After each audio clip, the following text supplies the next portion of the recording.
I'm Diane Kaldahl. We're on Rail Creek Tree Farm. It's about 4.5 miles east of Ida off of Highway 126. My parents purchased this property in 1948, and they purchased 88 acres in the beginning and built a new house in 1949. So the family of 6 moved in January of 1949 with snow on the ground. Well, that was quite an event because I had 3 brothers, and so the 6 of us moved in. It was the first time I had a room of my own. It was a great place to grow up, and we kids, we just roamed around all over the property. I never had a second thought about getting lost or getting met up by a bear. I never even thought of it, My father was a guide and outfitter. So he did a guiding business all through the summer months and fall months when it was possible to run the rivers. But so his work was mainly done in the winter months. He always logged selectively, just taking out a few trees, maybe one big load a year. My father passed away in 1963, but this tree farm sustained my mother until she passed away at age 98. We established a memorial for my parents, which is on one of the hillsides, so that's where they are resting now. The acreage is very steep. There are a few level places on the tree farm, but it grows beautiful timber. The tree farm is 111 acres. We have a creek here, Rail Creek, which actually has 2 branches. It's a beautiful creek.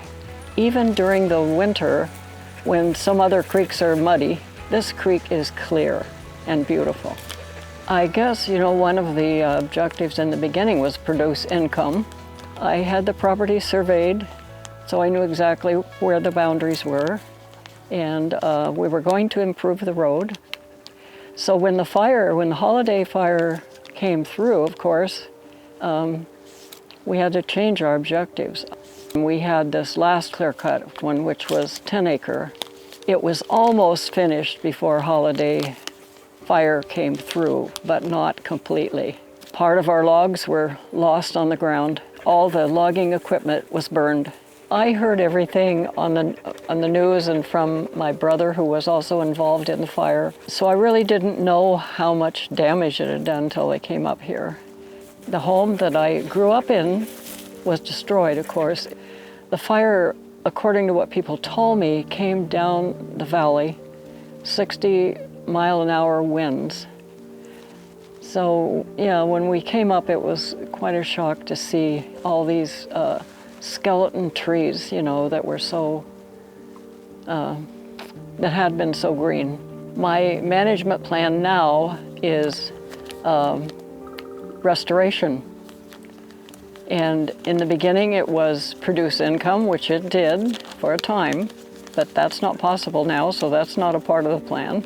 The new plan is going to be helpful in directing us to what we need to be doing. Small plantings have been done by Pure Water Partners. They've been a great help here, and they've planted along the ravines, and they've also cleared out invasives. And we have replanted about 16,000 seedlings. My father really saw the value in the American tree farm system, so he joined in 1952. After he passed away, it sort of fell out of that, not kept up with, and so when I inherited it in 2006, I contacted Betty Dennison, and she went way back in the records and found it, and so then we recertified it again to be a tree farm, so it has been ever since.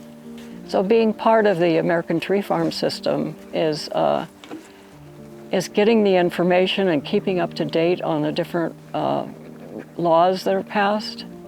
So we get a lot of information from that, and so it's very valuable. Plus the camaraderie, all the people I that I've met, you know, who, like me, love the trees.